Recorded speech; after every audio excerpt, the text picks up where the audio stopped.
कहानी की शुरुआत 2029 में होती है। इंसानों ने समुद्र के नीचे ओशियनस नाम की एक बेस बना ली थी, जहां से वो हर प्रकार की मरीन रिसर्च किया करते थे। इस बेस में मरीन बायोलॉजिस्ट डॉक्टर एरिन अपने पति सैम को एक्वाटिक ड्रोन के जरिए पोर्ट को हैंडल करने का कह रही होती है। वो पोर्ट वेल्स की आवाज़ निकालता था जो कि किसी कारण खराब हो गया था और एरिन को उसको रीसेट करना था।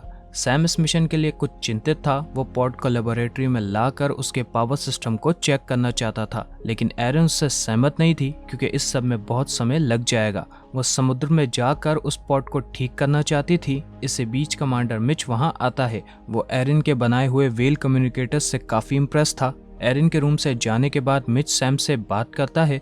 वो उससे एरिन और उसके रिलेशनशिप के बारे में पूछता है। सैम उसको बताता है कि एरिन को उनकी शादी से ज़्यादा वेल्स की रिसर्च में इंटरेस्ट है।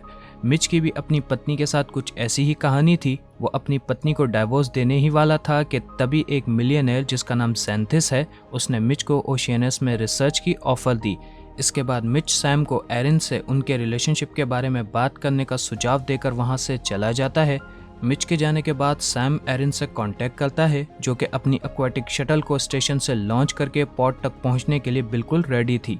रास्ते में एरिन सैम को एक यंग हम्पबैक मेल के बारे में बताती है जिसको उन लोगों ने हवाई के पास देखा था।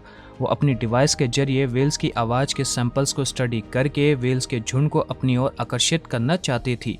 सैम को इस सब में कुछ ज़्यादा इंटरेस्ट नहीं था क्योंकि वो एरिन से उनकी मैरिड लाइफ के बारे में बात करना चाहता था। कुछ ही दिनों में उनका मिशन ख़त्म होने वाला था और जब एरिन उससे कहती है कि वो ऊपर शहर में रहने से ज़्यादा ओशियनस में रहने में खुश है, तो इस बात को सुन सैम थोड़ा चिढ़ जाता है। वो लोग जब एक दूसरे से आर्ग्यू कर रहे थे, ठीक उसी समय कंप्यूटर का सिस्टम उनको बताता है कि वो लोग डिप्लॉयमेंट साइट पहुंच गए हैं। सैम अब रिसर्च पोर्ट को उस लोकेशन पर रिलीज कर देता है। दुर्भाग्य से पोर्ट से कनेक्ट करने और ड्रोन को दोबारा बेस भेजने के बाद एरिन को पता चलता है कि पोर्ट के बैकअप पावर सिस्टम में फिर से कोई फॉल्ट आ गया है। सैम इंजीनियर था तो एरिन उसको मैनुअली पोर्ट को ठीक करने का कहती है और ना चाहते हुए भी सैम मान जाता है। वो लैच के टॉप पर पहुंचने के बाद एरिन को शटल को डिटैच करने का कहता है। इसके बाद वो पावर फ्लो के प्रॉब्लम को ढूंढने के लिए कम्युनिकेशन सिस्टम को स्विच ऑफ कर देता है। एरिन शटल को डिटैच करने के बाद पोर्ट से 30 मीटर्स दूर जाती है कि तभी सैम उसको बताता है कि एक रिले में फॉल्ट आने के कारण बैकअप पावर सिस्टम ठीक से काम नहीं कर रहा है।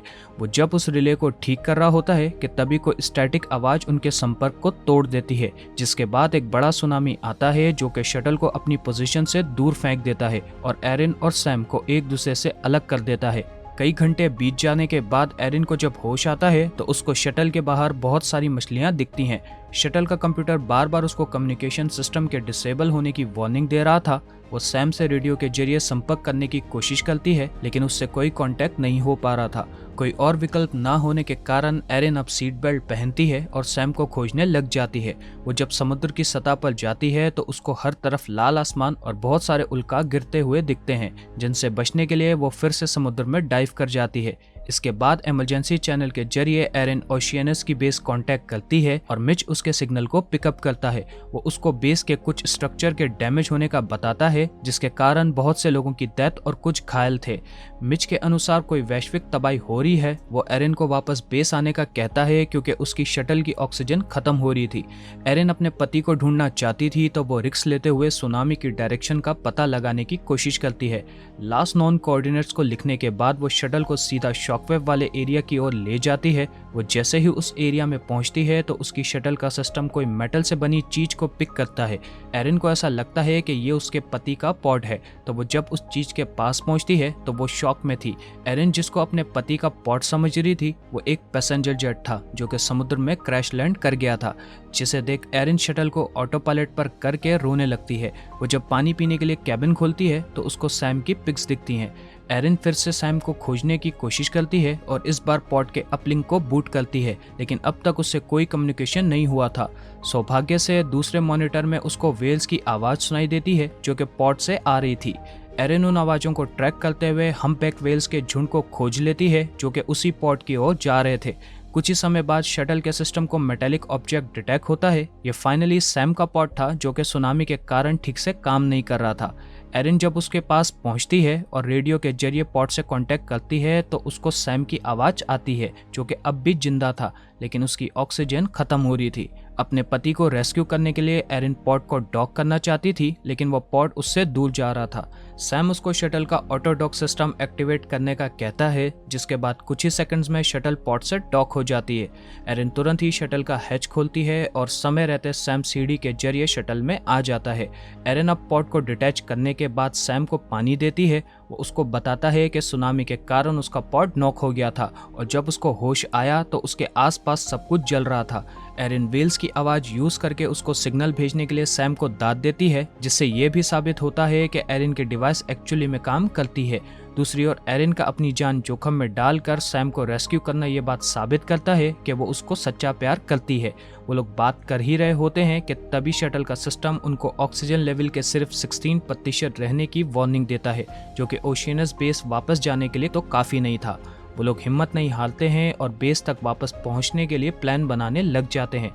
सैम एरिन को शटल की स्पेयर ऑक्सीजन को खुद के ऑक्सीजन से कंबाइन करने का कहता है और साथ ही में वो उसको कार्बन डाइऑक्साइड स्क्रबर्स को एडजस्ट करने का कहता है। इसके बाद एरिन शटल के प्रेशर सेंसर्स को चेक करती है और शटल को ऑटो पायलट पर करने के बाद सैम के पास आ जाती है। सैम को ऐसा लगता है कि धरती का अंत हो रहा है, एटलीस्ट ऊपरी सतह पर तो सिचुएशन काफ़ी ख़राब है। एरिन उससे पूछती है कि वो लोग अब क्या करेंगे, जिसका सैम के पास कोई जवाब नहीं था। उनकी शटल ओशियनस बेस की ओर जा रही थी, जहां पहुंचकर उनको समुद्र के नीचे ही जिंदगी गुजारने का प्लान बनाना था। और इसी के साथ मूवी यहीं एंड हो जाती है। तो चलो यार, तुम लोग को ये मूवी कैसी लगी नीचे कमेंट सेक्शन में बताओ, और अगर ये एक्सप्लेनेशन अच्छी लगी हो तो प्लीज़ वीडियो को लाइक कर दो, चैनल को सब्सक्राइब कर दो और बेल आइकन को प्रेस कर दो। मैं मिलता हूँ तुम सब लोगों से एक नई मूवी के एक्सप्लेनेशन के साथ। तब तक के लिए अपना ख्याल रखो। Bye, take care.